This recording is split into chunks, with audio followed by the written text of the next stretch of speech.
Flight tracking shows the pilot made a sharp turn after takeoff, circled around and then headed south.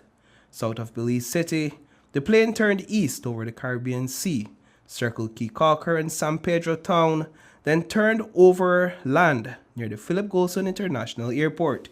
It went back out to sea before landing at the airport an hour and a half after leaving Corozal. A licensed firearm holder on board shot and killed Taylor moments after landing. These Cessna Caravan planes can travel over 1,000 miles in ideal conditions, but the pilot told Taylor they were low on fuel, according to Commissioner of Police Chester Williams. And at one point in time, he demanded that they land at an area where they can receive additional fuel. Our greatest concern was the fuel consumption of the plane. Information that we were getting that the fuel was depleting and the plane was still at a very high altitude, moving. Law enforcement, medical, and fire personnel were ready at the Belize City Municipal Airport in case the pilot landed there. Taylor had stabbed 3 people on board: Jerry Castaneda, a Tropic Air employee, Fitzgerald Brown, and the pilot, Howell Grange. Images and video from the plane show a severely injured Castaneda, while the other passengers huddled at the back of the plane. We had deployed at the International, the Belize City Municipal, Key Caulker, San Pedro, Dangriga, and even the coastal road, because I know there's a airstrip at the White Ridge area on the coastal road.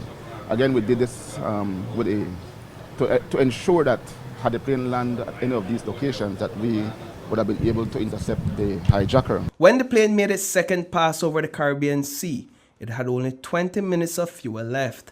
Authorities then called in Astrom helicopter to track the aircraft. We were now thinking outside the box, knowing that the fuel was depleting. We were hoping that we don't have to move from a search and rescue operation to a search and recovery operation. So the thing with the helicopter was to follow the plane to see where it would land. So if they had decided to crash land the plane in the sea or on one of the islands, we would have been there quickly to respond. A social media user caught this video of the plane flying over St. George's Key, just east of Belize City. The passenger who shot and killed Taylor after the plane landed was among the injured and is being hailed a hero. This is the first incident of its kind in recent history, leaving many to wonder why Taylor hijacked the plane and what his story is. U.S. Embassy of Belize Public Affairs Officer Luke Martin was at the PGIA working with local authorities. Can you tell us about what you found out about the hijacker and what could have been his motivation for all of this? Yeah, we don't have any information on it at all. I think the name has been released, of course, but we don't know the situation. We don't know why he wanted to go back to the United States or what was the reason of it. And I mean, for right now, we don't have any more information on that itself. So you have confirmed that he was trying to get back to the United States on this plane?